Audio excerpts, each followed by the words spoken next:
이제 5장 갑니다. 5장. 자, 여기서 5장은 우리가 3, 4장은 앞에서 배웠듯이 2장에서 배웠듯이 하이 레벨 데이터 모델링입니다. 개념 데이터 모델이고요. 그러니까 하이 레벨, 그죠? 근데 이제 개념 데이터 모델. 근데 5장부터는 구현 데이터 모델이에요. 구현 데이터 모델. 그러니까 DBMS가 쓰는 모델이죠. 그러니까 개념 데이터 모델은 사람만 씁니다. 설계할 때 또는 복잡한 미니월드를 내가 뭔가 구조화해서 데이터 구조를 표현하고 싶을 때 사람이 쓰는 거고, 그거를 ER 모델링을 해서 ERD를 만들면 그거 기반으로 구현 데이터 모델이 만들어져요. 근데 이 과정은 뒤에 7장에서 보면 케이스 툴 써가지고 그냥 버튼 하나로 자동으로 됩니다. 그러니까 설계 과정에서 제일 중요한 게 3, 4장이에요. 개념 데이터 모델이 틀리면 구현 데이터 모델 매핑하는 거는 거의 공식으로 가게 돼요. 그래서 앞에가 되게 중요하다. 그 집합 노테이션 만드시는 게 그거를 꼭 잊지 마시고요. 그다음이 5장은 구현 데이터 모델인데 우리가 일반 요번 여러분들이 학부 때는 관계형 데이터 모델만 배웁니다. 왜? 얘가 승자예요.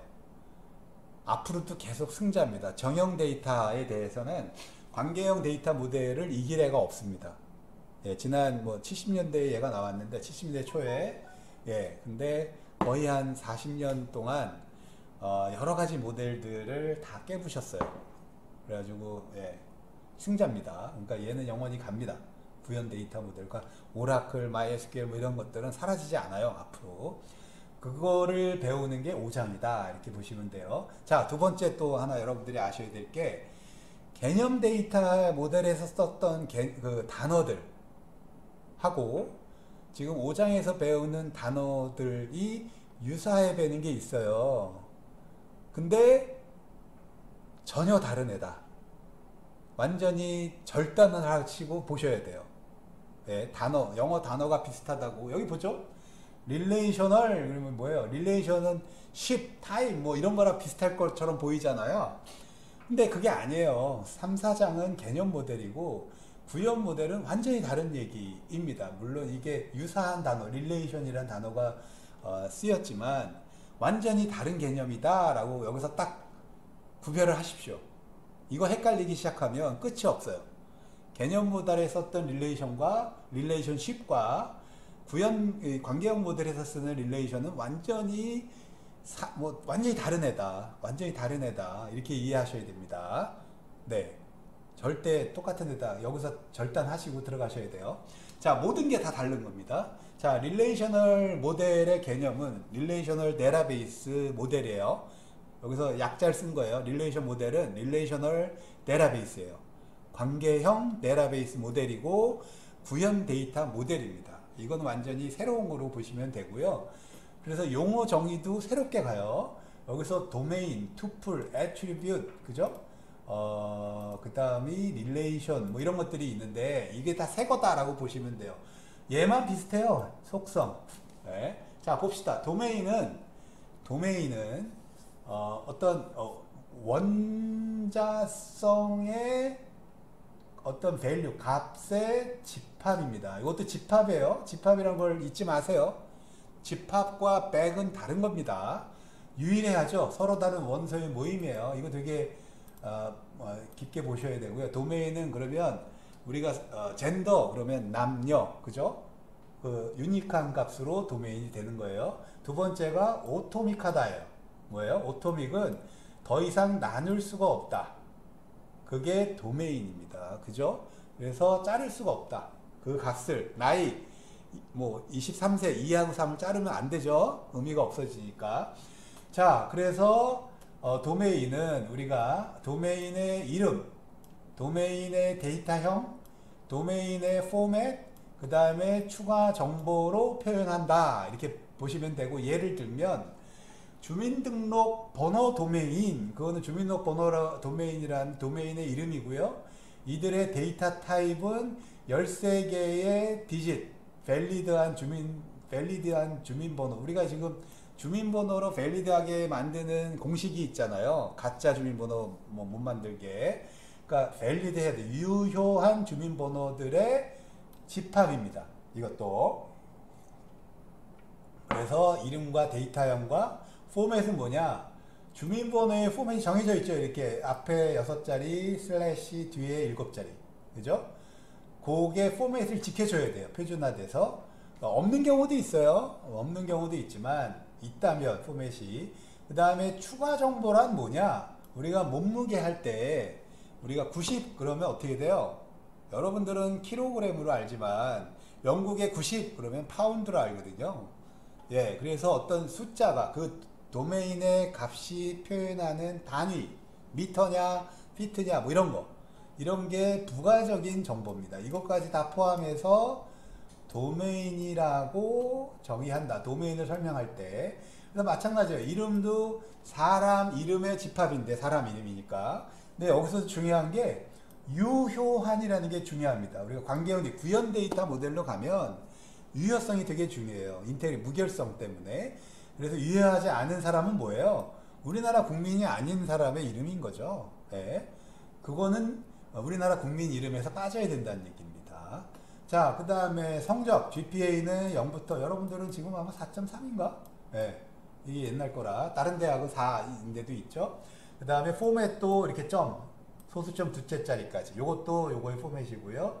그 다음에 대표적인 게 이거예요. 프로그램 언어의 어떤 도메인하고 다른 게 직원의 나이 그러면 16에서 70. 왜? 이건 뭐 그 어떤 회사 우리나라의 전체 직원일 수도 있고 그러니까 그 회사가 직원 나이를 16세부터 70세까지로 제한해. 이게 이런 식으로 유효한 범위를 가장 타이트하게 정의해 주는 게 관계형 DB에서의 도메인입니다. 이걸 타이트하게 정의할수록 무결성, 데이터의 무결성을 보장하고요. 에러를 줄일 수 있어요. 데이터 품질을 높일 수 있다. 그런 얘기입니다. 그래서 요게 이제 도메인을 정의하는 방법입니다. 예를 들면 학과 도메인은 뭐냐? 유효한 학과들의 집합. 그죠? 옛날에 전자과가 있었어요. 연세대학교에. 근데 언젠가 없어졌죠? 그럼 현재 연세대학교 학과 도메인은 전파과가 있으면 안 됩니다. 전파과. 그죠? 뭐 그런 것들이에요. 그래서 그게 유효하냐 안 하냐 그게 되게 중요한 개념이고요. 도메인에서. 자, 그 다음에 이제 투플과 아치브과 릴레이션 좀 이따 볼 건데 자, 릴레이셔널 데이터베이스 모델 여기 데이터베이스가 있는데 그 약자 뺀 거예요.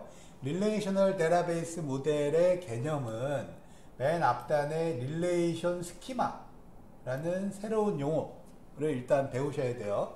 자, 그래서 얘는 여기서 스키마 그러니까 ERD에서도 ERD 스키마 그러죠. 그러니까 스키마, 그러니까 개체, 뭐 개념 스키마 뭐 이런 거, 인터널 스키마, 뭐 외부 뷰 그거 뺄 때 스키마니까 얘는 스키마라는 용어가 들어가면 무조건 메타데이터입니다. 메타데이터, 골격을 얘기하는 거니까.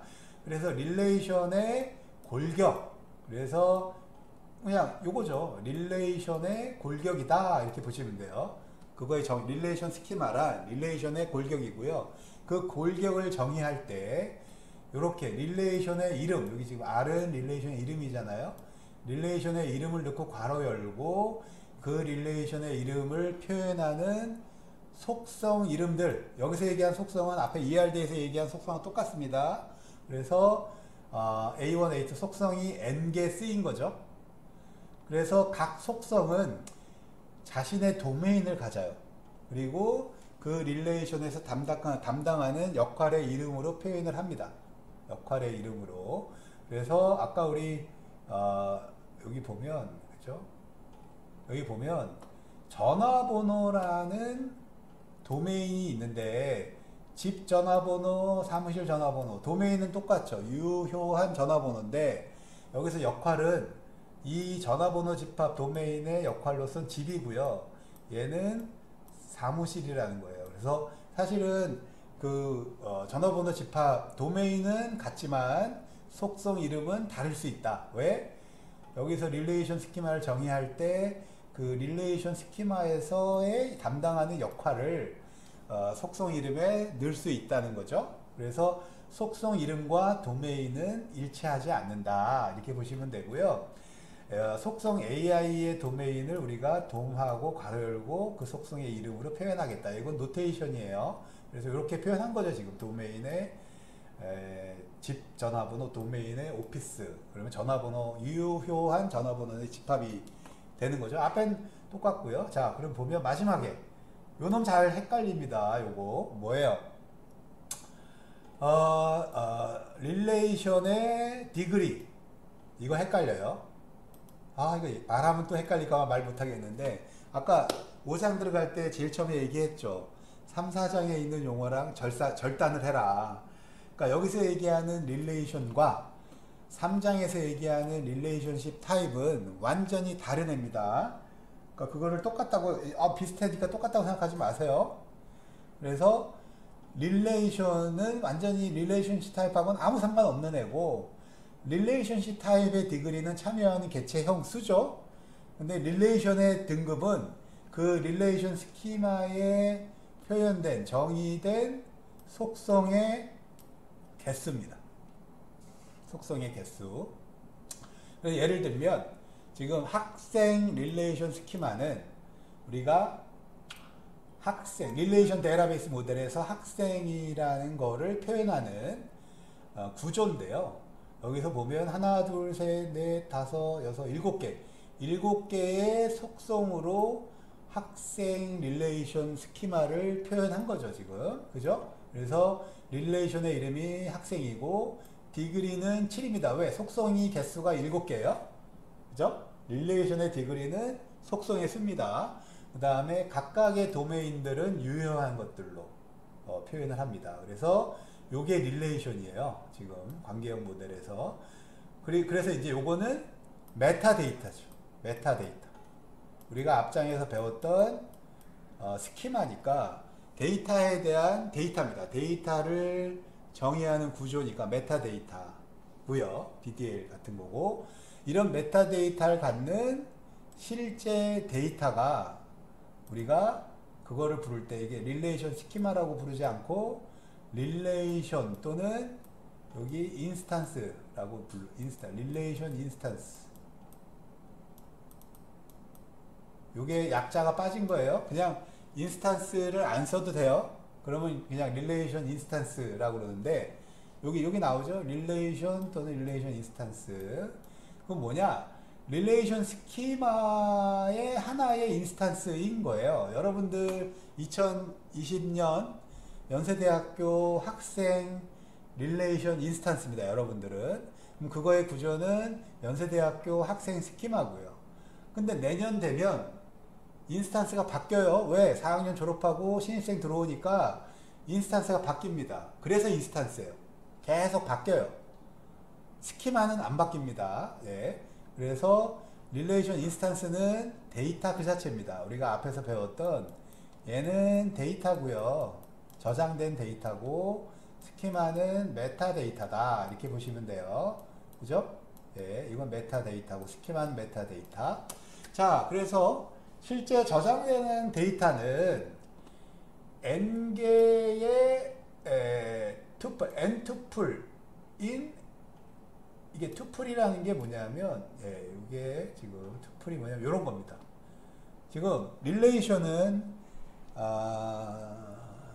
아까 우리 학생 릴레이션 스키마를 보여주고 있는 거예요, 눈으로. 그럼 7개의 속성으로 정의되어 있고, 요 윗단이 스키마죠. 그죠? 윗단이 스키마고, 요 밑에 있는 게 이걸 다 인스탄스입니다. 릴레이션 인스탄스. 지금은 학생이 5명밖에 없어요. 이 학교가. 그래서 릴레이션 인스탄스로 우리가 표현할 수 있고요. 릴레이션 인스탄스, 학생 릴레이션 인스탄스의 구성은 요 한 로 있죠. 요거. 한 를 우리가 부를 때 투플이라고 부릅니다. 로와 투플은 동의어예요. 그러니까 관계형 DB에서 그냥 투플이라는 용어를 쓰는데 그건 그냥 일반적으로 로다 이렇게 보시면 되고요. 이 한 로를 통틀어서 하나의 투플이라 그러고, 그런 게 5개 있죠. 지금 5개의 투플인데 한 투플은 7개의 속성 값으로 구성되죠. 항상. 왜? 정형이니까. 그래서 7개의 속성, 왜 스키마에 맞게 페어로 이렇게 값들이 정의돼야 돼서, 그래서 요게 지금 고얘기입니다. 지금 n이라는 건 7개의 속성으로 만들어진 투플이 m개 있는 거죠. 아까 그 예제에서 5죠. 5, 5개. 5개의 투플이 있는 건데, 각각의 투플은 n개의 속성값, 지금 각각의 투플 ti는 각 속성값 n개, 여기서 n은 7이 되겠죠. 그죠? 디그리 똑같아서 7개의 속성값으로 구성된 로다, 이렇게 보시면 돼요. 그럼 그런 애들이 총 m개 있는 거죠. 그죠? 그리고 그러니까 요 테이블을 이해하시면 릴레이션이 뭐구나를 알게 됩니다. 그죠? 그래서 근데 하나 더 특이한 게 요 밸류 값으로 들어갈 수 있는 애가 VI는 자기가 해당되는 속성의 도메인이거나 또는 널이 허용이 됩니다. 예를 들면 널이 허용될 수 있어요. 이게 지금 무슨 얘기냐면, 지금 전화번호예요? 그러니까 주민번호? 그러면 여기 나오네요. 널이. 그죠? 전화번호, 집 전화번호가 딴 애들은 이게 다 유효한 집 전화번호인데, 요 닉이라는 친구는 없어요. 널이야. 왜? 전화번호 정보가 없어. 그러니까 홈폰의 도메인 값이 아닌데 유효한 거는 널이 들어갈 수 있다. 그죠? 속성 값으로. 여기 마찬가지죠? 이것까지도 허용한다. 그게 이제 도메인은, 널은 도메인에 안 들어가니까 여기까지도 가질 수 있다. 요게 이제 릴레이션 인스턴스를 정의한 겁니다. 그 다음에 릴레이션 인스턴스와 동의어는 릴레이션 익스텐션, 뭐 이렇게 용어가 정의되어 있습니다. 그러니까 용어 그냥 기억만 하시면 되고, 근데 이 두 가지 용어를 제일 많이 써요. 이 노테이션하고, 그죠?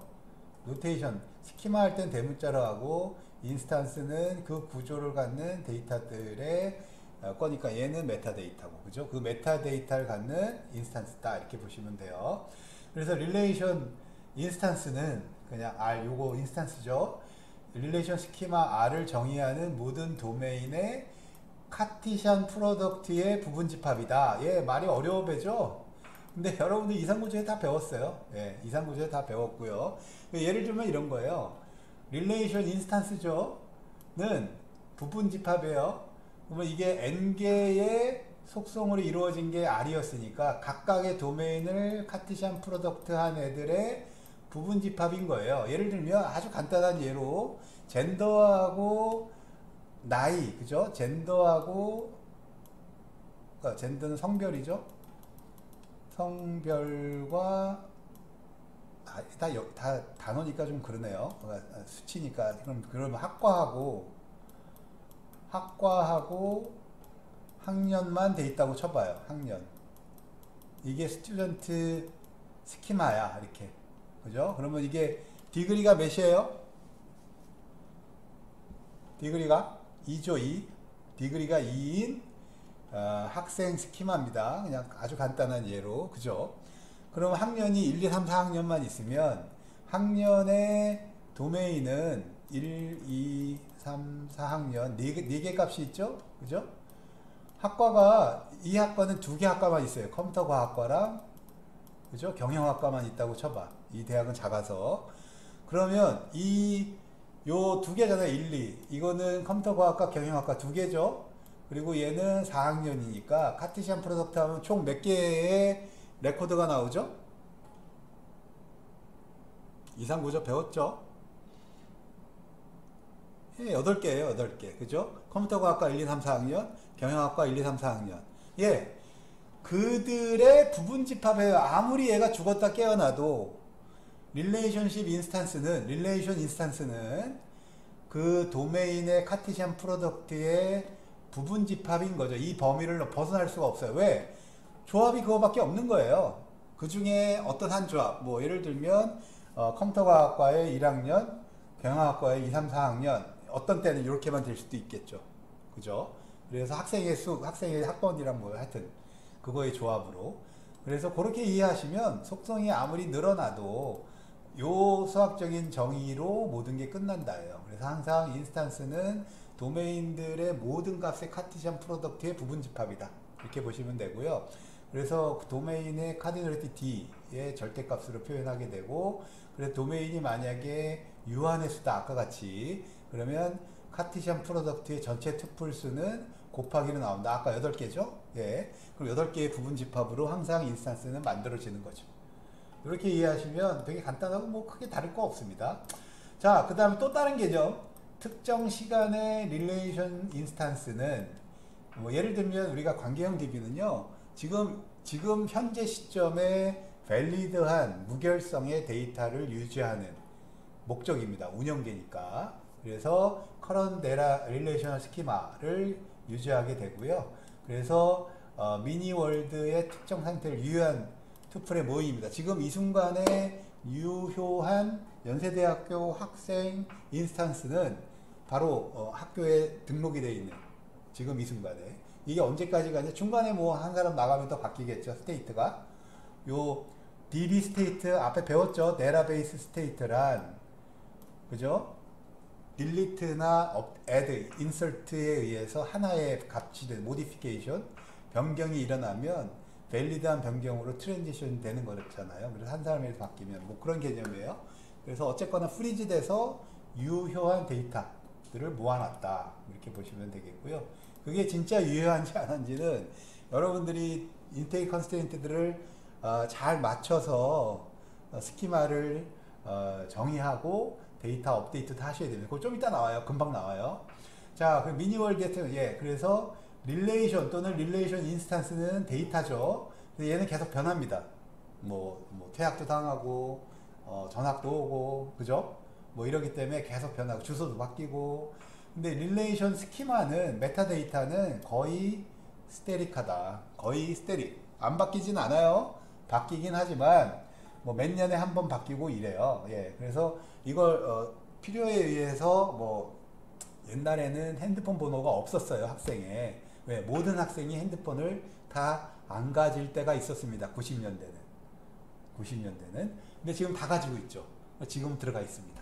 예. 그래서 어쨌거나 변하기는 해요. 근데 자주 변하지 않는다. 그래서 메타데이터는 자주 안 변한다.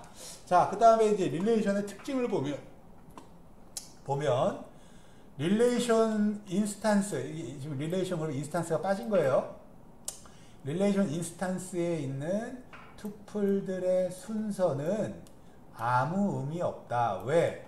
릴레이션은 투플의 집합입니다. 요거 중요해요. 요거 중요합니다. 우리 아직까지는 그죠? 개체 집합 다 집합으로 모델링을 한 거고 릴레이션도 투플의 집합입니다. 투플의 집합이에요. 그래서 우리가 여기서 보면 이게 릴레이션 스튜던트고요. 이 투플들은 이 5개, 현재 5명이 학생이 있는 거예요. 그러면 5개의 투플 집합인 거예요. 그죠? 근데 이거 집합은 개념적인 건데 우리가 이게 투플을 뭔가 표시를 하면 순서가 결정이 나잖아요. 리스트처럼. 사실 순서가 없어야 되는 게 집합인데. 근데 여기서 보면 피지컬 오더링이 존재하게 되면 테이블로 본다. 테이블로. 그래서 지금 여기서 보면 여러분들이 이제 우리가 느껴야 되는 게 위에도 스튜던트 릴레이션이고 요 밑에 있는 그림도 스튜던트 릴레이션이에요. 그리고 각각의 투플 5개는 똑같이 나타납니다. 이 위에 거와 아래 거의 큰 차이는 투플의 순서, 레코드의 순서가 다른 겁니다. 그러면 위에 있는 이 테이블과 밑에 있는 거는 테이블이죠. 순서가 다르니까. 이건 같은 릴레이션인가요? 다른 릴레이션인가요?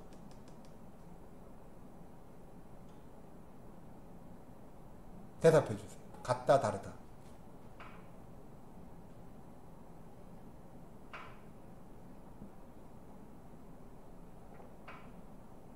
네, 같은 겁니다. 왜? 순서에 상관없다고 그랬죠. 예, 다들 강의 잘 듣고 계시네요. 순서에 상관없어서 왜? 집합이니까 위에 거와 아래 거는 같은 릴레이션이나 다른 테이블입니다. 다른 테이블. 예, 요게 지금 나중에 되게 중요한 개념으로 이해를 하셔야 돼요. 예. 일단 theory로 보면 relational database 모델은 투플들의 집합입니다. relation은. 예. 이론적으로는 투플들의 집합이지만 구현할 때 이제 달라져요. 그럼 그때 가서 다시 얘기할게요. 자, 두 번째. 하나의 투플에 있는 속성 값들의 순서가 의미가 있느냐? 얘도 없어요. 그냥 스키마 간의 속성과 속성값 페어만 유지되면 그게 어떤 순서가 됐던 같은 릴레이션입니다. 예를 들면 이거죠. 지금은 폰 넘버 어드레스 지금 이 속성의 순서가 똑같은데요. 만약 여기 SNS 이쪽에 오고 네임이 이쪽에 와도 이 값들이 똑같이 이렇게 수합이 된다면 그 속성과 속성값 간의 관계만 이 리스트만 유지가 되면 같은 릴레이션이다 이렇게 보시면 돼요. 그죠? 꼭 네임이라는 속성이 앞에 나올 필요가 없어요. 릴레이션은. 근데 테이블은 다르죠. 테이블은 속성의 순서가 의미가 있다. 다르다. 이렇게 보시면 돼요. 그래서 그것도 집합이냐 아니냐에 따라 다른 거죠. 테이블로 보는 게. 자, 요거는 이제 미래를 위해서 복선을 깔아놓은 겁니다. 이건 당장은 이해할 거 없지만 미래에 요거 다시 나와요. 자, 그러면 갑시다. 자, 그 다음에 뭐 릴레이션을 다른 정의가 있는데 이건 뭐 보실 필요 없고요. 중요하지 않습니다. 강의 안 할 거예요. 그래서 투플이란 속성과 속성값의 페어로 유지되는 거고요. 조금 전에 얘기했듯이 속성의 오더는 중요하지 않고요. 그 다음에 투플에 있는 value는 오토믹 해야 됩니다. 요거 되게 중요해요. 분리될 수 없다. 그러니까 속성의 값은 오토믹 해야 된다. 이게 뭘 의미하냐 하면 앞에 우리가 3, 4장에서 배웠던 컴포짓이나 그러니까 복합 또는 다중 속성이 허락되지 않는다. 관계형 데이터베이스 모델에서는 복합 또는 다중 속성은 허용하지 않는다. 그래서 관계형 데이터베이스 모델을 우리가 이런 것들을 제1정규형이라고 그래요. 제1정규형. 요거는 우리가 후반부에 중간고사 이후에 우리 중간고사 안 보이지만 하여튼 그때 다시 봅니다. 근데 요거를 우리가 릴렉스에서 DB 모델이 새로 나왔는데 그거는 non false normal for 뭐 이런 거 나오는데 이거 모르셔도 돼요. 이거 시험에 안 납니다. 이거 시험에 내지 마세요, 여러분들도. 자, 그리고 중요한 거는 요겁니다. 요거 컴포짓 그다음에 복합 다중 속성은 허용하지 않는다. 우리가 우리가 하이 레벨 모델링에서는 허용했죠. 근데 관계형 데이터 모델에서는 구현 데이터 모델에서는 허용 안 합니다. 이게 이유가 있어요. 복잡해서. 예. 자, 그 다음은 이게 진짜 또 앞에 배웠던 거랑 큰 차이를 여러분들 보여주고 있는데, 자, 릴레이션의 해석입니다. 릴레이셔널 데이터베이스 모델에서 릴레이션을 어떻게 해석할 거냐, 이해할 거냐, 이런 건데요. 요게 이제 릴레이션십 타입이에요. 이거 빼먹었네요. 타입. 그죠? 또는 릴레이션십 인스턴스 그러셔도 되고, 여기서 팩트란 용어를 썼는데 얘는 동의어가 객체입니다. 엔티티 또는 엔티티 타입 이렇게 이해하셔도 돼요. 자, 이게 뭐냐면 우리가 ER 모델에서는 ERD에서는 우리가 세 가지 툴을 썼는데 하나는 엔티티 타입, 그죠? 엔티티 타입, 릴레이션십 타입, 그 다음에 이들의 애트리뷰트 이런 식으로 세 툴을 썼죠. 근데 릴레이셔널 데이터베이스 모델에서는 그냥 릴레이션만 씁니다. 그 의미예요. 하나로 릴레이션십 타입과 객체형 엔티티 타입 이 두 개의 다른 성질을 릴레이션이라는 걸로 유니폼하게 일관되게 표현한다 이런 뜻입니다. 더 쉬워졌어요. 그래서 여기서 릴레이션 스키마는 선언하는 거고, 그 다음에 엔티티에 대한 팩트도 릴레이션 인스턴스로 선언하는 거는 릴레이션 스키마로 선언하는 거죠. 그죠? 얘는 릴레이션 스키마고요. 앞에서 배운, 잠깐만요. 다시 정리할게요. 얘는 릴레이션 스키마입니다. 앞에서 배운 릴레이션 스키마, 메타죠. 메타데이터. 얘는 릴레이션 인스탄스, 그죠? 인스탄스 얘도 ERD에서 릴레이션 타입이나 릴레이션 인스탄스, 십 인스탄스는 이것도 릴레이션 인스탄스로 표현합니다. 다. 이것도 데이터니까. 그러니까 지금 다시 보면 메타 데이터는 스키마로, 그 다음에 실제 데이터는 모두 다 릴레이션 인스탄스로 표현한다. 이렇게 보시면 돼요. 그래서 릴레이션으로 모든 걸 표현한다. 더 쉬워졌어요. 예. 나중에 왜 그런지를 이해하십니다. 왜 그러신지. 자, 그래서 다시 정리해 봅시다. 릴레이셔널 데이터베이스 모델은 우리가 R, A 어쩌고저쩌고 표현하는데 이게 스키마 R이고요. 그 다음에 디그리는 N이 되겠죠. 속성이 N개니까. 그러면 당연히 N개의 속성값을 다 갖는 N2풀, 이 N2풀이랑 N개의 속성을 갖고 있는 거죠. 아까 우리 요거죠. 요게 N2풀이에요. 각각이 2풀인데 속성이 N개로 구성된 거죠. 각각의 속성에 대해서. 그래서 N2풀로 구성된 인스탄스로 만들어진다. 근데 그거의 개수, 2풀의 개수, 이게 N2풀은 7개, 이게 디그리 개수만큼 속성이 연결이 되어 있는 거죠. 그죠? 그래서 각각의 속성 값은 해당 속성의 도메인의 값이다. 그죠? 그래서 그걸 표현할 때, 요게 노테이션이에요. 이 책에서 쓰는. 그래서 T라는 거는 투플 변수고요. 한 투플이 바인딩이 되면 그 투플에서 AI 속성의 값을 이렇게 표현하면 된다예요. 이렇게. 그죠? 그 다음에 서브 투플, 그 투플에서 여기서 부분을 표현할 때 이렇게 T에서 이 속성만 표현하고 싶어 그러면 이렇게 표현하면 된다 이거죠. 하나만 쓰는 게 여러 개 쓰면 되고, 그 다음에 속성 이름에 대해서 우리가 자바나 C++에서 보듯이 그러니까 스키마 이름, 릴레이션 스키마 이름과 속성 이름을 딴 노테이션을 표현할 수 있다. 왜? 속성 이름이 서로 다른 릴레이션 스키마에서 동일한 속성 이름이 쓰일 수 있어서 우리가 해석이 애매하면 항상 qualified name을 쓰죠. 예를 들면 이거예요. student 그러면 현재 릴레이션 state, 그냥 데이터 state, db state를 표현하고 있고요. student하고 괄호하고 이렇게 하면 스키마, 메타데이터를 표현한 거고, student하고 점 찍고 속성 이름을 쓰면 또는 점 찍고 age를 하면 그 속성 값을 표현하는 겁니다. 자, 그래서 요거랑 비슷한 거죠. 여기 지금 vi, 그죠? 그래서 예를 들면 이런 거예요. 만약에 투플 변수가 요렇게 돼 있는 레코드를 표현하고 있다면 여기서 이 투플의 네임 속성은 바브라 벤슨이고, 이 투플의 주민번호, 성적, 나이라는 서브 투플은 예를 들면 주민번호가 요 놈이고 성적이 3.25 요거고, 그 다음에 나이가 19, 요거 세 개만 프로젝션 이게 꺼내온 거죠. 요거의 부분 집합, 부분 투플, 그죠? 그거를 표현하는 노테이션입니다. 요게 아까 요 놈이죠. 요거 부분 노테이션. 뭐 기호로 표현하니까 헷갈릴 수 있지만 예제로 보면 되게 쉽습니다. 자, 그러면 이제부터 무결성, 자꾸 유효한, 아까 자꾸 얘기했죠.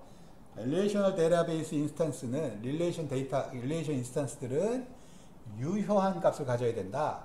그럼 그거를 관계형 DB가 어떻게 유효성을 검증하냐 하면 요 4개의 컨스트레인트를 DB 사용자, 설계자가 표현하게 합니다. DB 설계자가 표현하게 해요. 첫 번째가 도메인 컨스트레인트예요. 첫 번째가. DB 설계자가 각각의 속성 도메인을 표현을 잘 해야 됩니다. 그걸 잘 못하면 무결성이 깨질 수도 있어요. 우리가 성적을 그냥 알파벳 그래버리면 E도 넣을 수 있고 G도 넣을 수 있고 Z도 넣을 수 있죠. 근데 성적의 도메인을 A+, A0, A- 해가지고 진짜 쓰는 그 기호만 넣어버리면 교수님이 자다가 E 넣어도 DBMS가 안 받을 수 있는 거예요. 그러니까 이건 DB 설계자가 그 구현 모델을 매핑할 때 잘 해야 된다는 거죠. 자, 그래서 속성 A의 밸류는 그 A 속성 도메인에 있는 오토믹한 밸류로 세팅이 돼야 된다. 왜? 우리 복합 속성, 다중 속성을 허락 안 한다고 그랬어요. 관계형 데이터베이스 모델은. 그러니까 오토믹한 밸류, 단순 단일 속성만 가능한 겁니다. 자, 그래서 데이터 타입은 뭘 정의할 거냐? 그러면 일단 데이터 타입은 큰 범주의 얘기인데 우리가 프로그램 할 때 인티저, 그 다음에 실수, 리얼, 뭐 캐릭터, 픽스드, 가변, 어레이, 데이터 뭐 이런 식으로 여러분들이 쓰는 DBMS에서 제공하는 데이터 타입들이 되게 많습니다. 심지어는 머니 데이터 타입도 있고요. 타임도 있고 프로그램 언어에서 볼 수 없었던 거, 그 다음에 유저 디파인도 여러분들이 하실 수 있고요. 그래서 그건 뭐 DBMS랑 약간 다르지만 그래서 그거는 여러분들이 쓰는 DBMS에서 제공하는 데이터 타입을 선택하셔야 되고요. 데이터 타입만 선택한다고 되는 게 아니라 도메인 컨스트레인트는 이거보다 더 타이트하게 아까 직원의 나이, 인티저 또는 리얼로 정의할 수 있지만 16에서 뭐 70으로 제한을 더 도메인에 더 타이트한 그걸 가능한 밸리드한 값을 실제로 타이트하게 잡아주면 잡아줄수록 DBMS가 무결성 조건을 더 유지할 수 있습니다. 왜? 여러분들 이 도메인 컨스트레인트 정의하잖아요. 그럼 DBMS는 새로운 데이터가 들어올 때마다 내가 허락된 범위가 아닌지를 자동 체크합니다. 자동 체크해서 그거가 바뀌면 업데이트나 갱신이나 삭제를 막을 수가 있어요. 그래서 무결성을 유지시킨다 이거예요. 그게 DBMS를 쓰는 강점이기도 해요. 왜? 데이터의 무결성이 되게 중요하니까. 자, 그래서 그게 이제 도메인 컨스트레인트예요. 나중에 도메인 컨스트레인트 어떻게 정의하는지가 좀 더 나와요. 하여튼 도메인 컨스트레인트는 설계자가 각 속성의 밸리드한 범위를 정의할 수 있다. 컨스트레인트로. 자, 두 번째 DBMS가 체크하는 무결성 조건은요. 키 컨스트레인트입니다. 키 컨스트레인트. 그게 뭐냐? 우리가 릴레이션을 인스턴스죠. 괄호에 없으면 스키마라는 용어가 없으면 다 인스턴스입니다. 자, 릴레이션 인스턴스는 투플 데이터죠. 투플의 집합이라고 했어요. 그러면 서로 다른 투플의 모임이에요. 서로 다른 투플의 모임. 그렇다는 얘기는 집합은 서로 다른 투플의 모임이고 그 중에 어느 한 점, 이게 투플이라면 어느 한 투플을 지칭할 수 있어야 돼요. 왜? 서로 다른 거니까. 모든 투플은 서로 달라야 돼요. 그래서 모든 릴레이션 스키마는 어떤 릴레이션이라도 슈퍼키를 갖는다요. 무슨 얘기냐? 자기가 가진 투플들을 유니크하게, 유일하게 지칭할 수 있는 속성 서브셋, 속성들의 서브셋으로 요 슈퍼키를 정의합니다. 그게 슈퍼키예요. 슈퍼키. 그거의 수학적인 뭐 노테이션으로 이렇게 정의한 건데요. 이건 무슨 얘기냐면 인스탄스, 릴레이션 인스탄스에서 임의의 T1과 T2가 항상 요 슈퍼키 속성, 이게 SK는 속성의 서브셋입니다. ND면 N개의 속성이 있는데 그 중에 서브셋, 동일한 어떤 키로서, 키는 속성의 서브셋이라 그 속성 값이 항상 달라요. 모든 페어에 대해서. 그럴 때 그 속성 부분 집합을 우리가 슈퍼키라고 정의합니다. 자, 요거 이해가 어려우면 어떤 학교는요, 동일한 생일에 대해서 동명이인은 입학을 허용하지 않습니다. 예, PK랑 비슷한 거예요. 근데 좀 이따 기다리세요. 어떤 학교가 생일이 같을 때는 동일한 이름을 가진 사람을 입학시키지 않는 룰을 갖고 있어요. 그러면 우리가 이 학생 릴레이션 스키마가 이름과 생일과 주소와 나이와 뭐 이런 것들이 다 있으면 여기서 슈퍼키는요, 이름과 아까 뭐였지? 생년월일. 예, 이 두 개가 분명히 슈퍼키이면서 PK죠. 그래서 여기 지금 나오죠. 요 키는 프라이머리 키 뭐 이런 거랑 똑같은 건데 캔디데이트 키도 되고요. 그러니까 키는 슈퍼키 중에 제일 미니멀한 겁니다. 예를 들면 우리가 학번이 키잖아요. 학생의 프라이머리 키, 기본적으로 쓴다 프라이머리 키고 키잖아요. 학번이 같은 학생은 없어요. 그러면 학번을 포함한 어떤 속성, 이름이 이렇게 포함된 것도 슈퍼키예요. 왜? 이 두 개의 속성으로 한 사람을 가지니까. 그죠? 학번을 포함한 모든 부분 속성 집합은 다 슈퍼키입니다. 학번과 이름, 학번과 주소, 학번과 이름 주소, 학번과 이름과 학과, 학번이 들어가면 무조건. 아까 예제는 이름과 생년월일이 같은 사람 안 뽑아. 그러면 이름과 생년월일을 포함한 모든 부분 속성 집합은 슈퍼키입니다. 그죠? 그래서 슈퍼키는 여러 개가 있을 수 있어요. 그 역으로 다시 설명을 드리면 왜 슈퍼키가 먼저 나오냐면 우리가 릴레이션 인스탄스는 투플들의 레코드라고 보고 투플들의 집합이라고 보고 얘는 디스팅트한 거니까 최소 하나의 슈퍼키가 존재합니다. 존재해야 된다는 거예요. 슈퍼키가 아까처럼 여러 개가 존재할 수 있지만 미니멈 하나는 존재해요. 왜? 거기서 정의된 모든 속성을 다 넣으면 슈퍼키여야 돼요. 근데 그 중에서 하나씩 빼가면서 키의 능력이 없어지면 안 되는 거고 계속 키로 존재하면 슈퍼키로 이렇게 줄어들면 그게 미니멀 슈퍼키가 되는 거죠. 우리가 아까 우리 예제에서 보면 자 이렇게 갑시다. 자 얘는 릴레이션이니까 얘는 디스팅트한 투플의 집합이어야 되고요. 여기는 슈퍼키가 최소한 이거를 다 연결한 게 하나가 슈퍼키입니다. 무조건 모든 속성을 연결하면 슈퍼키예요. 왜? 릴레이션이니까. 모든 속성이 같은 투플은 존재할 수 없는 거죠. 그래서 얘가 무조건 슈퍼키예요. 그럼 여기서 내가 슈퍼키에서 키는 미니멀 슈퍼키니까 하나씩 제거해요. GPA를 뺐는데 이 속성값을 뺐는데도 키로서의 역할이 되냐? 하나를 지칭할 수 있죠? 나이를 뺐는데도 있어요. 오피스 폰 뺐는데도 돼. 개별 개체를 왜? 주민번호가 일단 들어가니까 되죠. 얘 빼도 되고 얘 빼도 되고 얘 빼도 돼요. 그러니까 미니멀 슈퍼키는 바로 키입니다. 이놈. 그죠? SSN이 미니멀 슈퍼키가 되는 거예요. 그래서 키는 무조건 릴레이션 인스탄스는 슈퍼키가 모든 속성이 연결하면 슈퍼키고요. 거기서 하나씩 불필요한 걸 빼나가서 미니멀하게 만들어. 왜? 더 이상 빼지면 키가 안 되는 경우가 있죠. 예를 들면 하나씩 뺀다고 해서 이걸 처음부터 빼봐요. 주민번호를. 그러면 이제 더 이상 슈퍼키가 아니죠. 이름하고 딴 걸 다 조합해도 슈퍼키가 안 됩니다.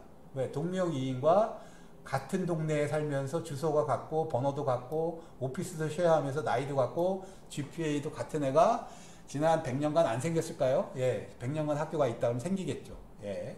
그래서 키와 슈퍼키의 관계를 이해하시겠죠? 모든 릴레이션 인스탄스는 슈퍼키를 최소 하나를 갖습니다. 모든 속성을 연결하면 슈퍼키예요.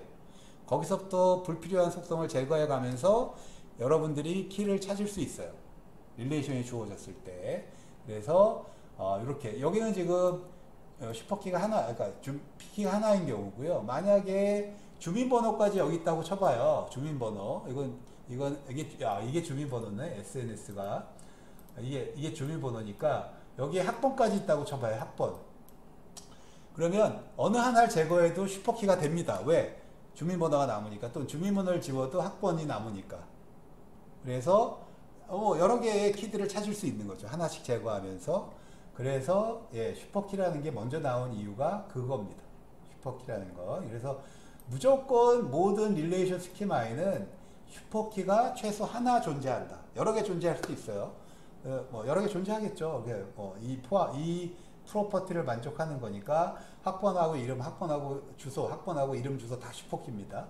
근데 그 중에서 더 이상 뺄 수 없으면 키라고 불러요. 아직 프라이머리 키라는 용어 쓴 적이 없어요. PK라는 용어 쓴 적이 없어요. 가리키진 않았습니다. 자꾸 앞서가지 마세요. 예, PK라는 용어를 가리킨 적이 없습니다. 예.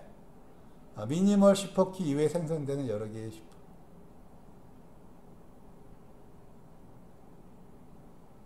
아니, 그냥 용어 정의하는 거예요. 모든 릴레이션 스키마는 슈퍼키를 하나 갖는다. 그게 명제고요. 예. 그리고 미니멀한 슈퍼키는 키다. 요거만 여기서 있는 거예요. PK 괜히 신경 쓰지 마십시오. 아직 강의한 적이 없어요. 자, 그래서 그러니까 슈퍼키면서 어느 한 속성을 제거했을 때 더 이상 슈퍼키가 안 되는 슈퍼키를 키라고 합니다. 키. 그래서 키는 여러 개 존재할 수 있다. 이렇게 보시면 되고요.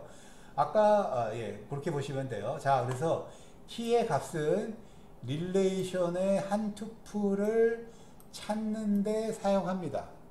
그래서 모든 릴레이션 스키마는 키를 갖게 돼 있어요. 그래서 키 컨스트레인트라고 해요. 그래서 키는 그 릴레이션 스키마가 포함되어 있는 미니월드의 룰에 의해서 결정이 나고 릴레이션 스키마 메타데이터에 정의됩니다. 메타데이터에 지금 이 순간에 동명이인의 동일한 생일이 없다 그래서 지금 현재 1, 2, 3, 4학년 중에 동명이인이면서 동일한 생일을 갖는 사람이 한 명도 없어. 그래? 그럼 그걸 킬로 잡을래? 그러면 안 되는 거예요. 왜? 내년에 입학생 중에 현재 들어온 사람이 동명이인이 있을 수 있는 거죠. 동일한 생일에. 자, 그렇죠. 다시 얘기할게요. 슈퍼키가 무조건 존재하고요. 거기서 하나씩 제거하다 보면 더 이상 제거가 안 되는 작은 게 키고요. 여기서 weak entity term 나올 필요 없어요. 잠깐만요. 아직 나올 필요 없어요. 자꾸 섞지 마세요. 안 가리키고 매핑 아직 정의 안 했어요. 아직 ERD하고 관계형 모델 매핑이 정의 안 됐습니다. 앞서가지 마세요. 네. 자, 아직 관계형 모델 배우지 않았기 때문에 매핑 안 하는 거예요. 나중에 나옵니다. 자, 중요한 거는 타임 인베리언트다. 그죠? 다음 학기 신입생 들어왔다고 키를 막 바꾸는 게 아니라 릴레이션 스키마에 정의된 메타데이터에 정의해야 된다라는 거고, 스키마에는 한 개 이상의 키가 존재할 수 있다는 거죠. 학생에 대해서도. 그래서 그걸 우리가 캔디데이트 키라고 그래요. 동일한 웨이트로 학번과 주민번호가 두 개가 존재하면 각각이 후보키예요. 각각이 후보키. 근데 그 중에서 DB 설계자가 나는 이 학생 릴레이션 스키마의 키로서 학번을 쓸 거야. 그렇게 디디케이트 시킨 키가 PK입니다. 이제 PK가 나온 거예요. 프라이머리 키란 설계자에 의해서 여러 개의 후보 키 중에 하나를 설계자가 선택한 게 PK입니다. 만약에 후보 키가 하나밖에 없어. 그럼 뭐 하나밖에 선정 못 하겠죠. 근데 두 개 이상이다. 그러면 설계자가 뭘 선택했냐에 따라 프라이머리 키가 달라져요. 그건 여러분들 설계한 사람이 결정하는 거고요. 가급적이면 단순 속성, 그 다음에 적은수의 속성, 복합 속성인 경우 그걸 선택해라. 우리가 지금 관계형 모델에서 복합 속성은 허용 안 한다는 뜻은 그걸 다 단순화해서 만드는 거예요. 추리 형태가 아니라 맨 리프 노드만 속성으로 정의하면 되기 때문에. 그래서 어쨌거나 속성의 수가 작은 애를 기본 키로 해라. 예를 들면 아까 같은 경우죠. 이름하고 생년월일이 같은 사람은 절대 입학을 안 받아. 왜? 우린 키가 없어서. 근데 나중에 키를 만든 거예요. 학번을. 그럼 학번도 존재하고 또 다른 키가 그 학칙은 안 바뀌었어요. 이름하고 생년월일이 같은 사람 계속 안 뽑아. 그럼 키가 뭐예요? 학번도 키가 되고 이름과 생년월일 합친 게 키가 되죠. 두 개의 키가 있습니다. 그러면 디자이너는 이 두 개가 각각 후보키예요. 그 중에서 설계자는 뭘 선택할까요? 속성수가 적은 거. 왜? 편하니까. 그래서 학번을 선택하는 게 맞는 거예요. 됐죠? 네. 그 얘기를 하는 겁니다. 자, 그래서 여기 보면 이게 라이센스 번호와 엔진 번호. 이거 일반적으로 자동차도 여러분들 핸드폰도 시리얼 번호 있는 거 아세요? 예. 자동차도 라이센스 플레이트 이건 행정적으로 쓰는 거고 엔진 시리얼 넘버 이건 메이커가 주는 아이디예요. 이게 다 유니크한 키입니다. 근데 설계자가 라이센스 번호를 키로 정의한 거예요. 이게 두 개 다 후보키인데 그럴 수 있다라는 겁니다. 자, 그래서 이게 뭐냐 하면 관계형 스키마 다이어그램이에요. 관계형 스키마 다이어그램. 우리 지금 회사 예제죠. A라는 회사 예제의 관계형 스키마 다이어그램이에요. 이걸 여러분들이 이걸 이해하셔야 돼요. 우리가 3장에서 ERD를 만들었죠. 그걸 가지고 얘를 만들어내야 됩니다. 이게 관계형 모델이고 이게 구현 데이터 모델이라 실제로 오라클이나 DBMS에 적용하는 스키마입니다. 실제로. 그래서 여기 보면 밑줄 친 게 키죠. 키. 그죠? 그리고 직원은 디그리가 몇이에요? 하나, 둘, 셋, 넷, 다섯, 여섯, 일곱, 여덟, 아홉, 열. 10디그리네요. 속성이 10개니까. 그죠? 뭐 이런 거예요. 이제 요걸 앞으로 배울 겁니다. 자, 그래서 이제 다시 용어 정의입니다. 릴레이셔널 데이터베이스 스키마라. 우리가 지금 현재 맹은 릴레이션 스키마죠? 그죠? 릴레이션 스키마는 하나의 테이블. 그거 뭐 우리가 하면 릴레이셔널 데이터베이스는 여러 개의 릴레이션으로 그래서 요건 인스탄스고요. 그죠? 릴레이션으로 표현하면 인스탄스니까 여러 개의 릴레이션 인스탄스들이 모여 있는 게 릴레이셔널 데이터베이스다 라는 용어 정의고요. 그들의 메타데이터 릴레이셔널 데이터베이스 스키마는 이 릴레이션들의 릴레이션 스키마들을 다 모아놓은 겁니다. 그죠?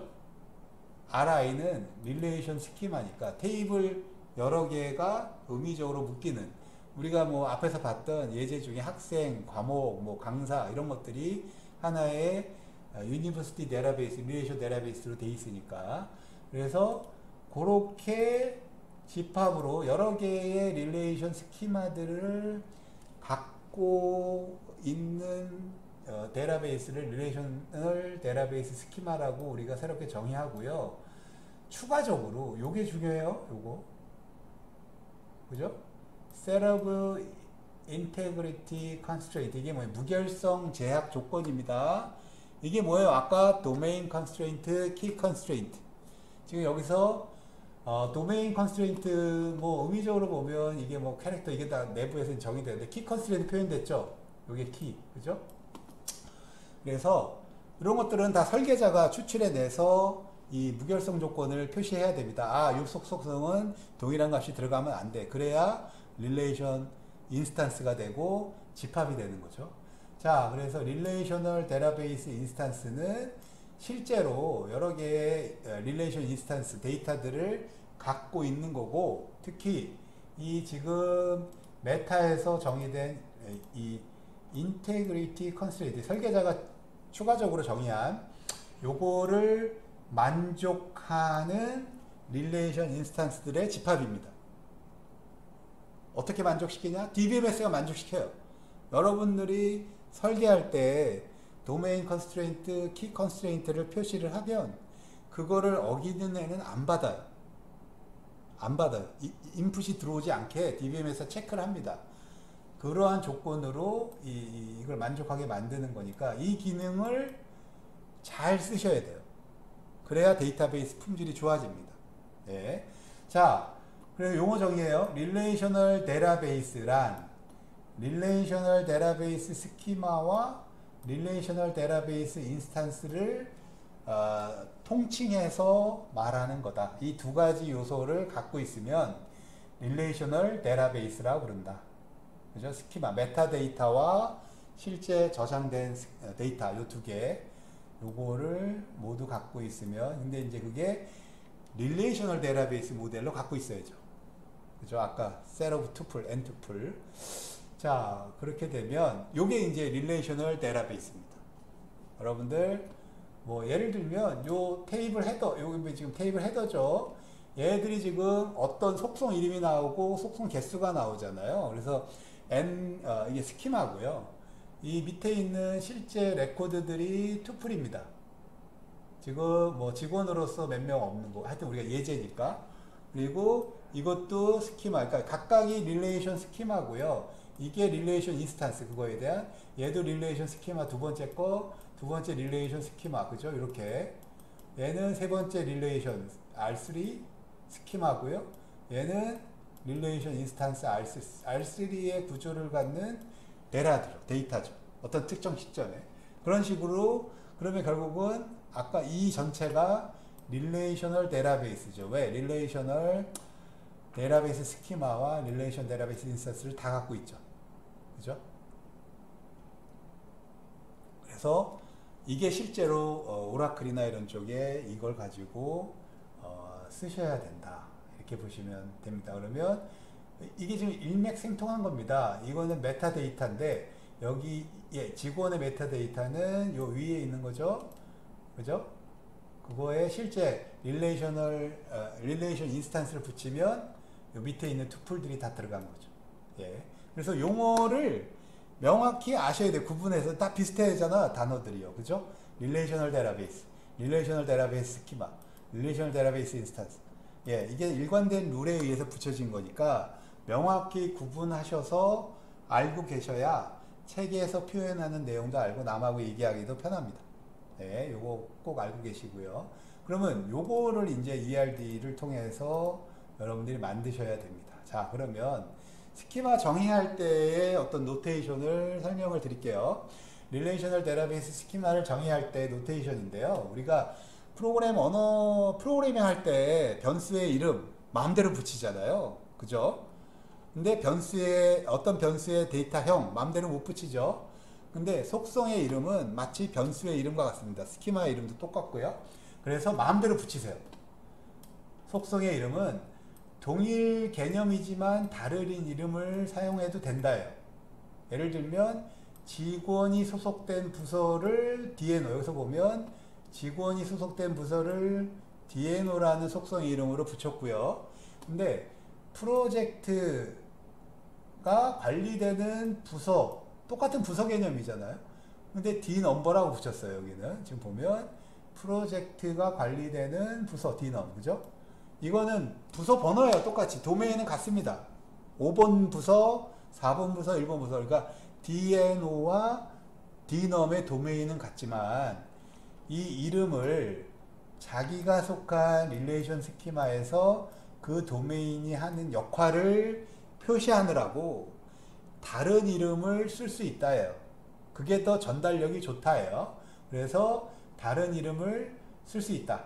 그래서 동일 개념의 동일 이름을 쓰게 되면 역할 구분을 못하니까 그걸 써. 예를 들면 직원의 주민번호와 관리자 주민번호 똑같이 하게 되면 직원 SSN 이렇게 되면 이쪽이 관리자인지 이쪽이 관리되는 사람인지 몰라요. 그래서 이렇게 하면 직원의 주민번호 슈퍼 S, 이게 관리자 쪽 주민번호라는 걸 명확히 알죠. 역할을 우리가 속성 이름에 넣으면 되게 편하기 때문에, 그래서 동일 개념을 다른 이름으로 표현할 수 있다가 디폴트고요. 근데 이걸 허용하니까 이런 것도 자유를 그냥 다 준 거예요. 다른 개념을 동일 이름으로 써도 된다예요. 그러니까 이름에 대한 어떤 규약은 없습니다. 예를 들면 프로젝트의 이름을 name이라고 붙이고 부서의 이름에 name이라고 써도 된다. 동일한 단어를 다른 개념으로 쓴 거죠. 왜? 부서 도메인의 이름이고 프로젝트 도메인의 이름이니까 얘 도메인은 각각 달라요. 그렇지만 속성 이름은 같게 쓸 수 있다요. 여러분들한테 완벽하게 자유가 있다.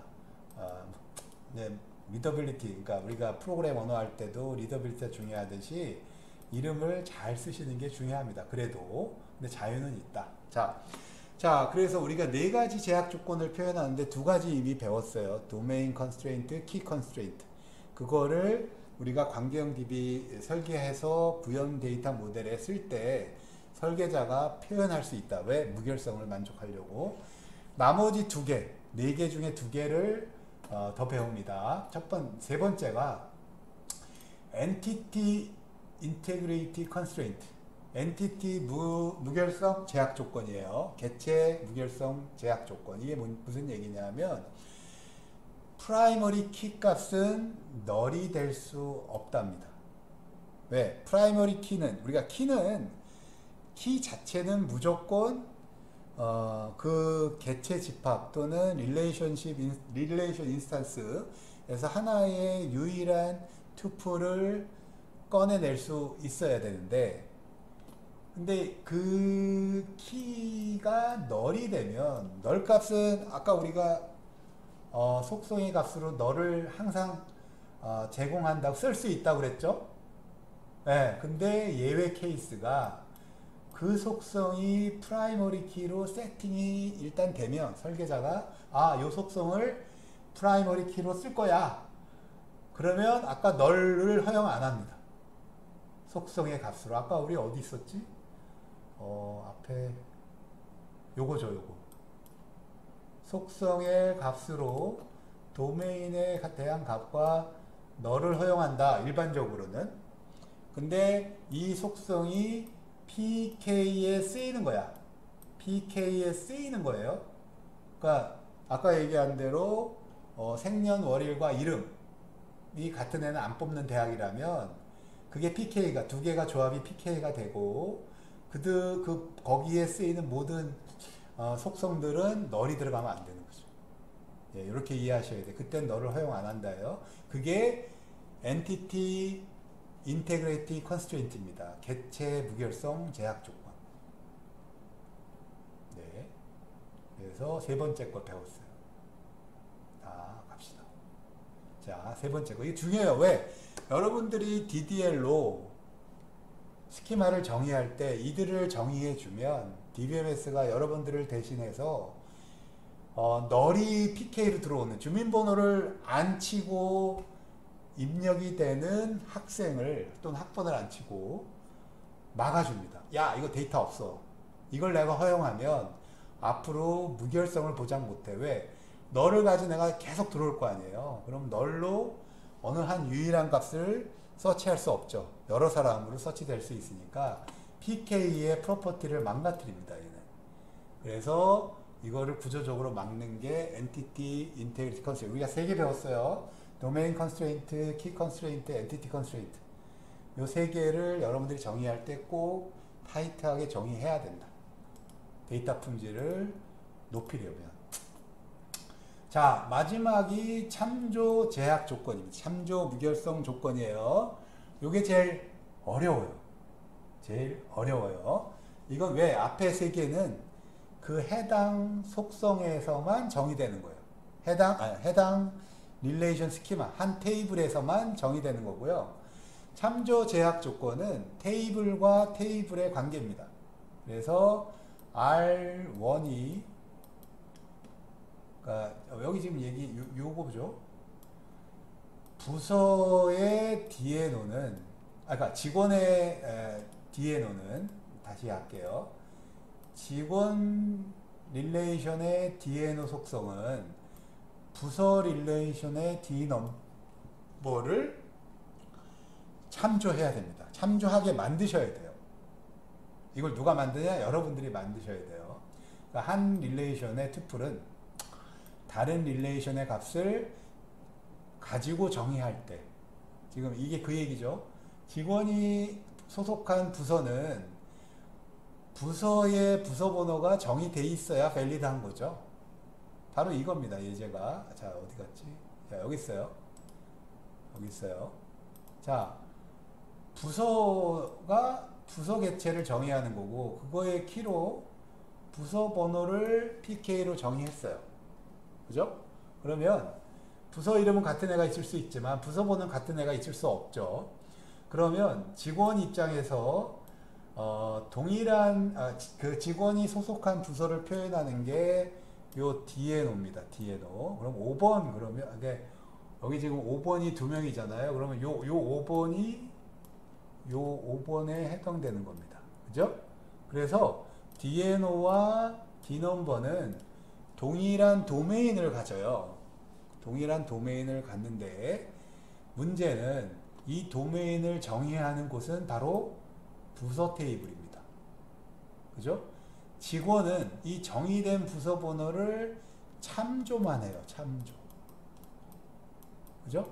여기서 새로 부서 번호를 정의하는 데가 아니라 정의되어 있는 부서 중에서 이 직원이 소속한 부서가 뭐야를 참조하기 위한 속성이에요. 이 속성은. 그죠? 그래서 무슨 얘기냐? 여기서 나 부서 번호 6번을 만들래. 그럼 여기서 만들어지는 거지. 여기서 6번을 만드는 게 아니죠. 그죠? 그래서 얘는 참조용이고요. 그래서 얘는 참조한다. 이렇게 레퍼런스 한다. 그래서 이 관계를 foreign key라고 해요. foreign key. DNO가 직원의 DNO 속성이 부서의 D넘버 속성을 참조한다. call by reference처럼 참조한다. 그래서 이 직원 쪽에서의 foreign key가 DNO가 되는 겁니다. 얘는 어차피 여기서 PK죠. PK 외부키.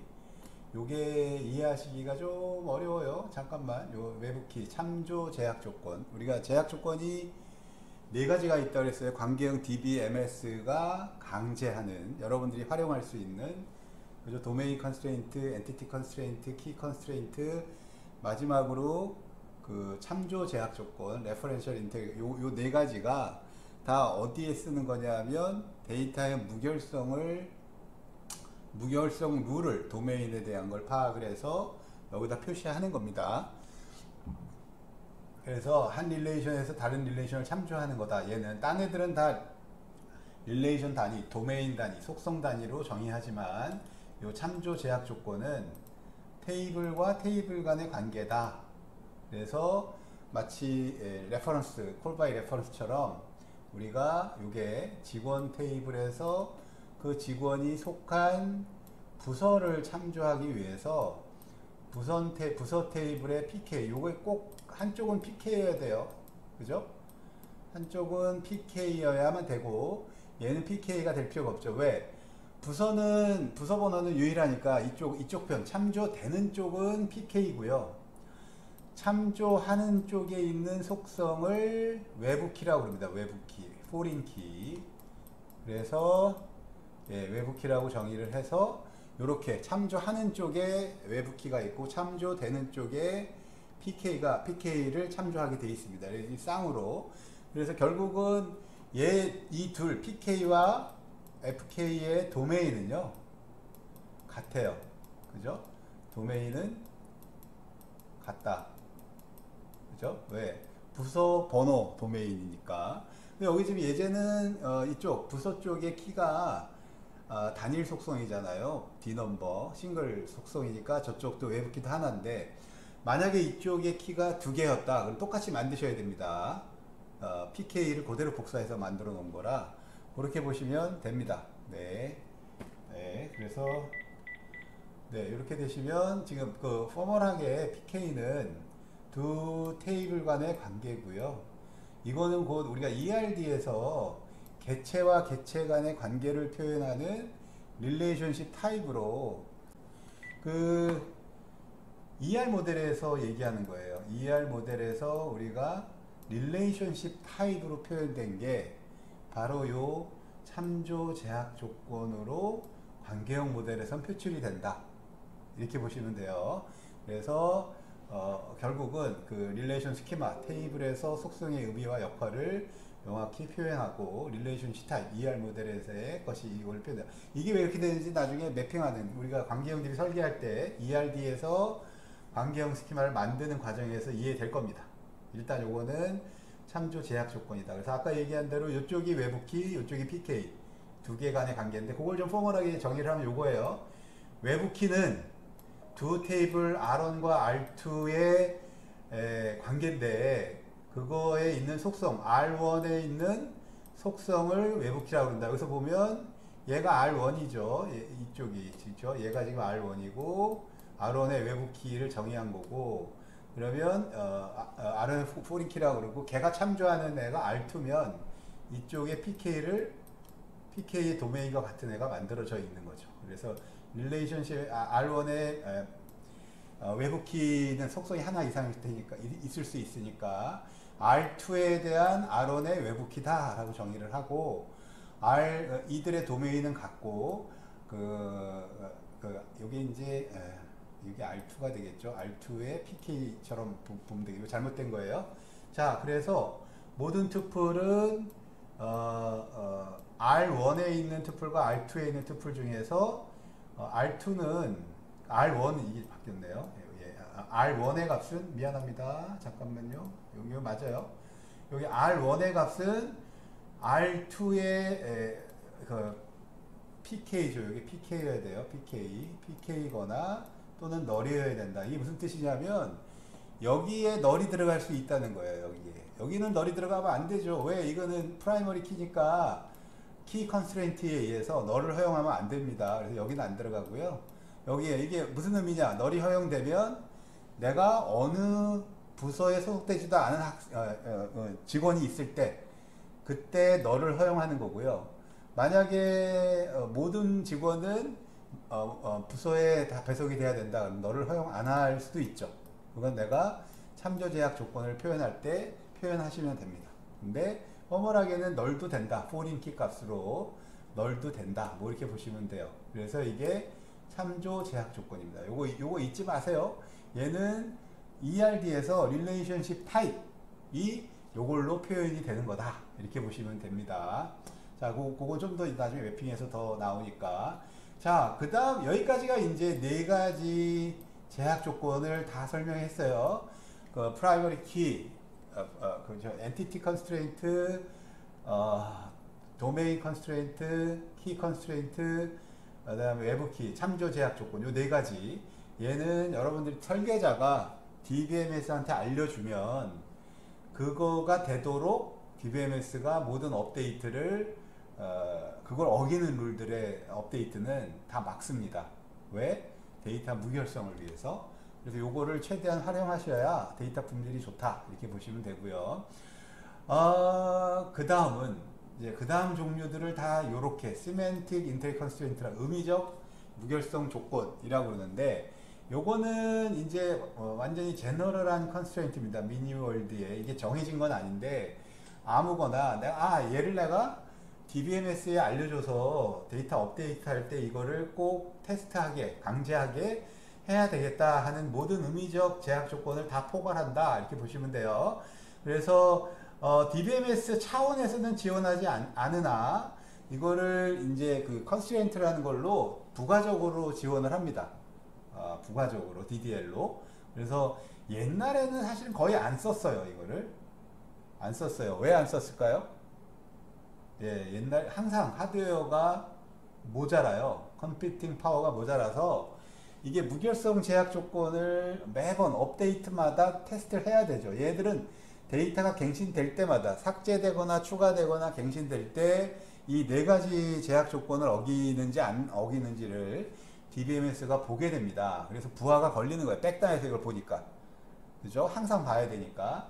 그래서 시스템 CPU 유세지를 많이 잡아먹어요. 그래서 어떨 때는 이걸 선언을 안 해버립니다. 부하가 너무 서버가 너무 작아서 기본적인 질의 처리도 힘들다.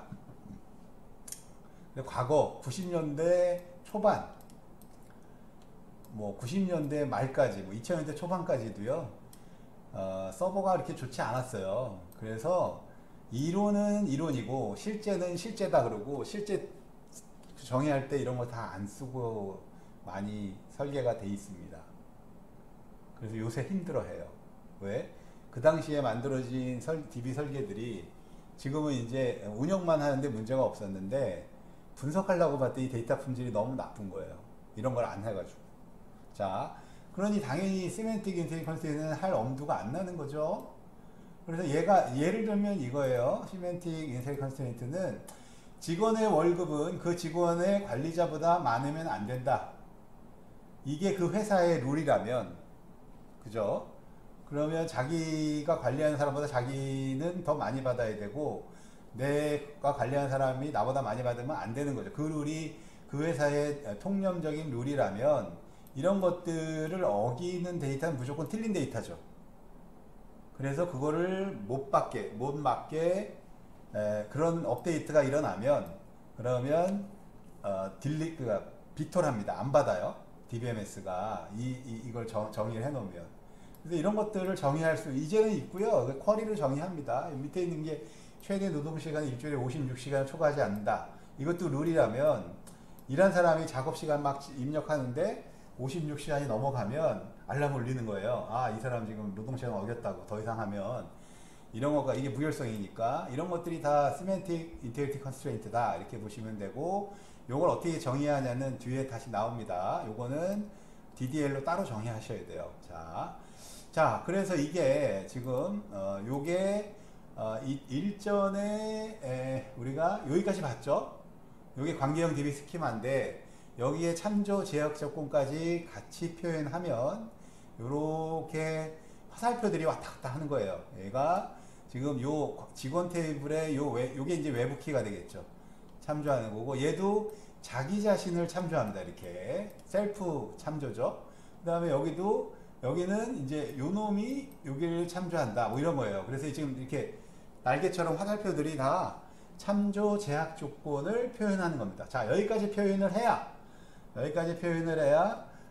릴레이셔널 데이터베이스 스키마가 되는 겁니다. 자 여기까지가 이제 릴레이셔널 데이터베이스 스키마고요. 이건 메타데이터 정의한 거죠. 자, 그러면 이 네 가지 무결성 조건을 어떻게 체크되는지 그거를 이제 하나하나씩 볼게요. 저기 보면 뭐예요? 인서트 데이터를 새로 추가하는데 혹시라도 추가되는 레코드 투플의 정보가 틀리는지를 체크해야 됩니다. 그래서 원래 총 4개잖아요. DBMS가 기본적으로 테스트하는 게 4개의 제약 조건을 체크하니까 새로 첨가되는 투플의 모든 속성이 각자의 속성 도메인에 다 포함되느냐를 보게 됩니다. 이 도메인은 DDL로 테이블을 설계한 사람이 지정해 놨을 때만 되는 거죠. 자, 그래서 만약에 직원의 나이가 16에서 70세예요. 그죠? 16에서 70세인데 새로운 직원을 뽑았는데 뭐 75세야. 이러면 안 받습니다. 왜? 도메인 컨스트레인트를 어긴 거 아니에요. 그러니까 추가될 때 이걸 막아야 되고요. 그 다음에 두 번째 키 컨스트레인트도 또 동일하게 체크를 합니다. 이거 뭐냐? 새로 들어온 사람의 주민번호 값이 주민번호가 이미 있는 사람의 주민번호랑 같아. 그러면 안 되는 거죠. 이 사람이 추가되면 안 되죠. 왜? 주민번호는 키니까 PK니까 모든 직원의 주민번호는 달라야 됩니다.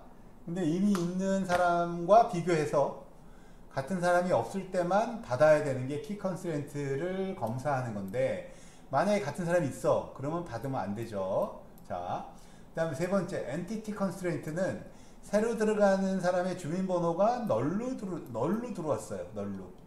이렇게 되면 어떻게 돼요? 키는 널 값이 되면 안 된다 그랬죠. 왜? 널은 여러 값이 되니까 키가 될 수가 없어요. 널이 하나만 돼야 되니까.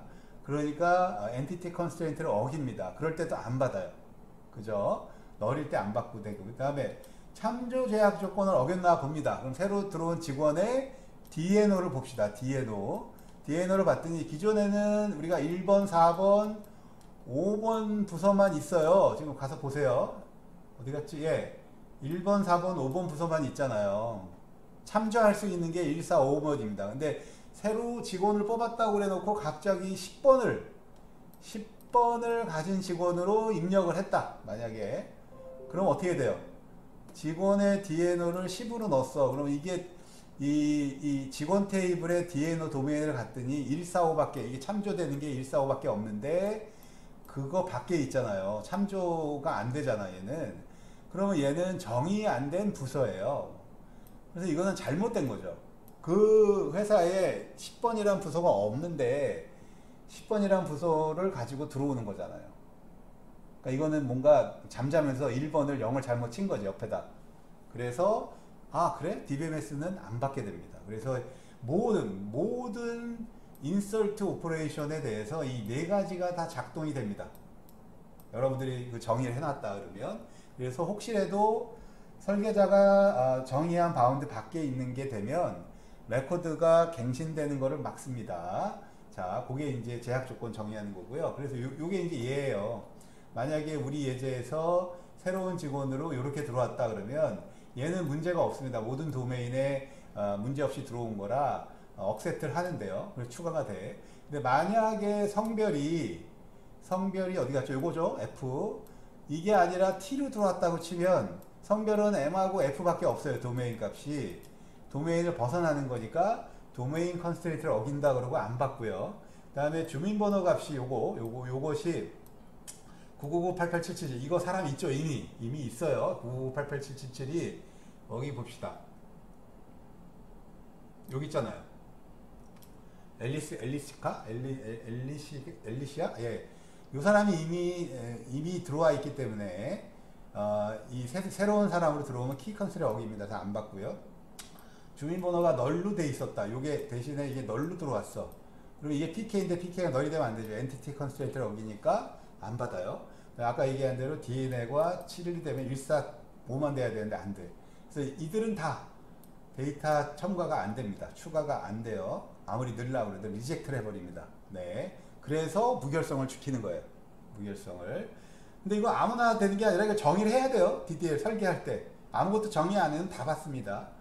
그래서 잘 써야 됩니다. DBMS에. 그 대신 부하가 걸리죠. 자, 두 번째, 삭제도 마찬가지입니다. 삭제.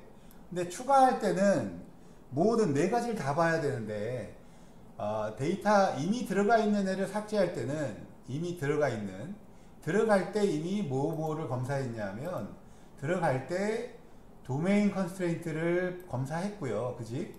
들어갈 때요. 들어갈 때 도메인이 됐으니까 들어갔을 거고, 들어갈 때 키 컨스트레인트 체크했을 거고, 들어갈 때 엔티티 컨스트레인트 체크했을 테니까, 딜리트에서는 얘들을 체크할 필요가 없어요. 뭐만 체크하면 된다? 참조 제약 조건만 체크하면 됩니다. 그죠? 그래서 참조 제약 조건만 삭제 때는 보게 되고요. 삭제되는 투플을 참조하는 애가 있을 때, 예를 들면 이거죠. 우리 지금 예제에서 여기서 DNO가 참조하고 있는데, 지금 만약에 내가 1번 부서를 없애버려요. 헤드쿼터 필요 없어. 이거를 삭제했어요. 이걸 나 혼자 삭제하면 끝나는 게 아니라, 뭐 여기 도메인 엔티티 문제 없잖아요. 키 다 문제 없습니다. 근데 유일하게 문제되는 거는 얘를 참조하고 있는 이 DNO가 참조하고 있는 애 중에 이 1번 부서에 배속되어 있는 애는 어떻게 되느냐 이거예요. 그죠? 얘가 인서트할 때는 1번이 있어서 인서트가 됐는데 1번 부서가 없어졌잖아요. 그럼 요게 이제 틀린 데이터가 되는 거예요. 댕글링 포인터가 되는 거예요. 그러면 이걸 어떻게 할 거냐? 요거가 이제 문제가 되는 거예요. 그래서 요거를 어떻게 하느냐?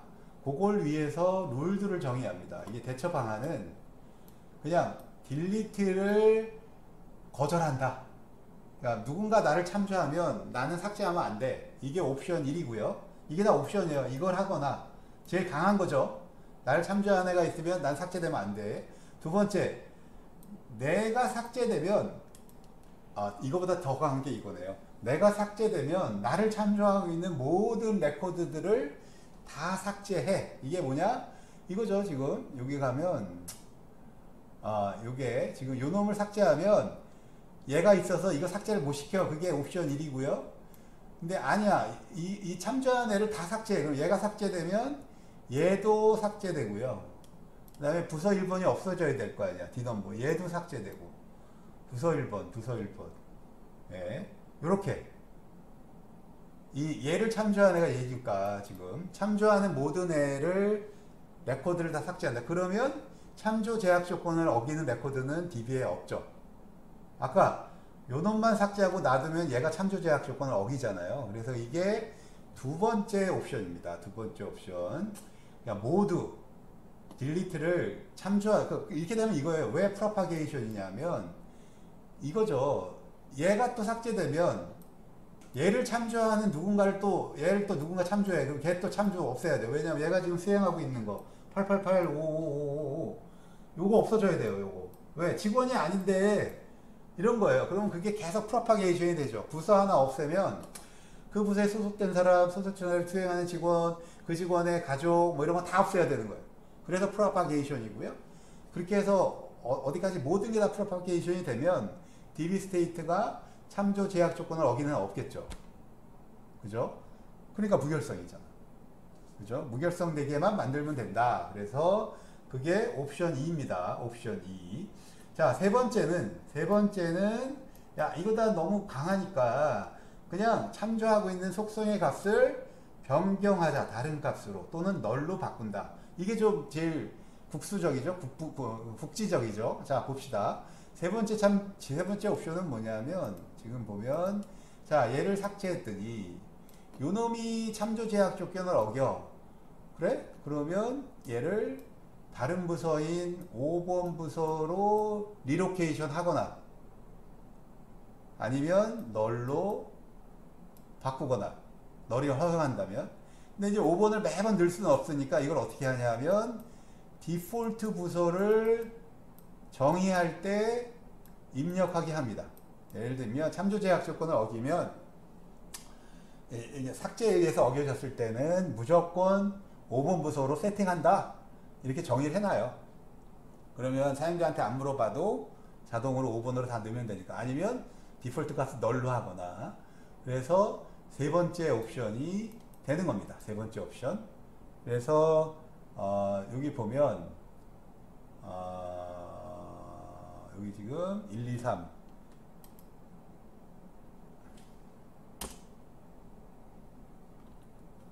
세 번째 옵션을 세 번째 옵션이 이렇게 돼 있고요. 그러면 DDL 이건 이제 데이터 데피니션으로 1번을 갈 거냐, 2번을 갈 거냐, 3번을 갈 거냐를 설계를 구현 데이터 모델에 적용할 때 요거를 표시를 해야 됩니다. 또는 1, 2, 3번의 컨비네이션도 다 가능하고요. 이거 그죠?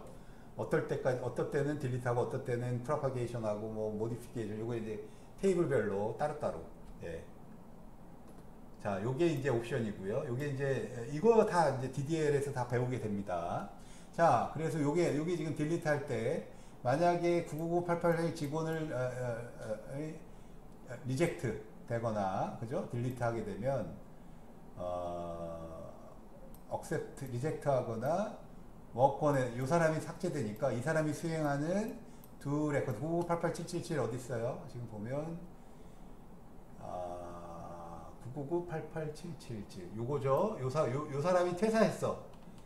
퇴사해서 레코드를 삭제하는 순간 999887777 요 두 레코드가 문제가 되죠. 왜? 직원이 아닌 레코드 사람이 뭔가 수행하니까. 그러면 이때는 프로파게이션 하는 게 맞죠? 그죠? 그 상황에 맞춰서 여러분들이 세팅하면 돼요. 그 사람이 퇴사하면 그 사람이 수행하는 내역은 필요 없잖아요. 그래서 삭제하는 거죠. 예. 아까 같이 부서가 없어지면 그 부서에 있는 사람을 다 퇴사시킨다. 이게 회사의 룰이다. 그러면 프로파게이션 시키는 거고, 리로케이션 시킨다. 그럼 모디피케이션 하는 거죠. 또는 누군가 부서가 있는 그러니까 직원이 있는 부서는 없앨 수 없다. 뭐 이런 거죠. 그게 룰이 뭐냐를 물어보셔야 돼. 미니월드의 룰에 따라서 이거를 세팅하신다. 이렇게 보시면 되겠어요. 자, 그렇게 보시면 되고, 네.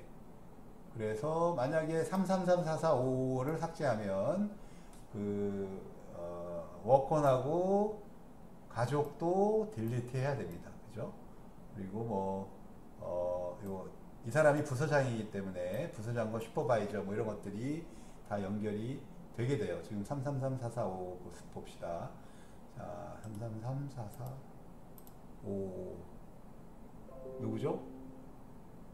요 사람이죠. 요 사람을 삭제하는 순간 여기서 요 세 개의 레코드가 같이 삭제돼야 되고요. 근데 또 여기 부서장이잖아요.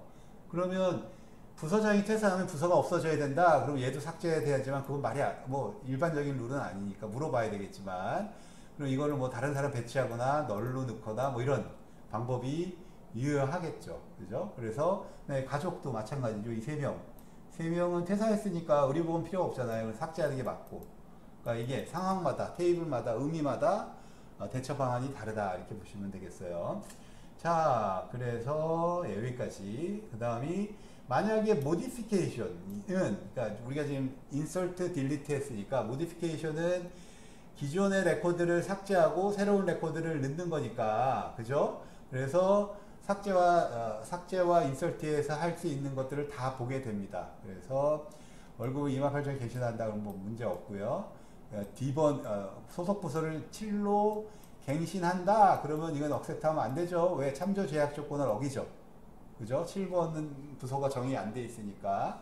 그 다음에 직원 999-888-777을 98 요거를 바꾼다 그러면 이 사람일 때는 키 컨스트레인트가 문제가 없었는데 요렇게 바꾸면 이미 이 주민번호를 가진 사람이 있어요. 그래서 키 컨스트레인트를 어기게 됩니다. 그리고 참조 제약 조건도 뭐 이렇게 돼서 여러 가지 문제들이 있어서 그걸 어떻게 할 건지 케이스 바이 케이스별로 뭔가 대치를 해야 됩니다. 그래서 insert, delete, modification 할 때마다 데이터에 대한 이 참조 제약 조건들은 영향을 받는 참조 제약 조건들을 정의되어 있는 것들이 작동이 된다. 이렇게 보시면 작동되게 해야 된다. 뭐 이런 거예요. 자, 되셨죠? 자, 그래서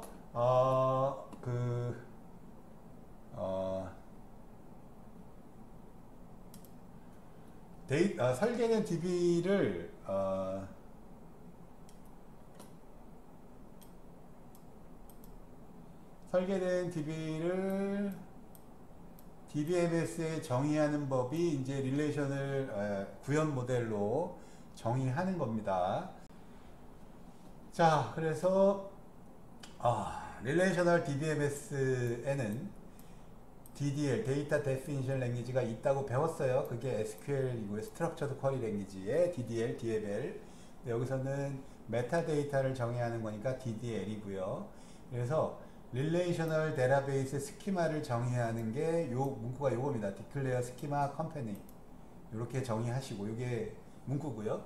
그 다음에 도메인 컨스트레인트, 도메인을 정의하는 방법이 있게 되겠고, 그래서 릴레이션을 또 정의해야 되고, 릴레이션의 이름, 속성의 이름, 도메인, 그 다음에 PK, 그 다음에 나머지 포린키 뭐 이런 것들을 정의해야죠. 예, 그래서 요거 정의하는 법은 SQM은 배울 때, DDL 배울 때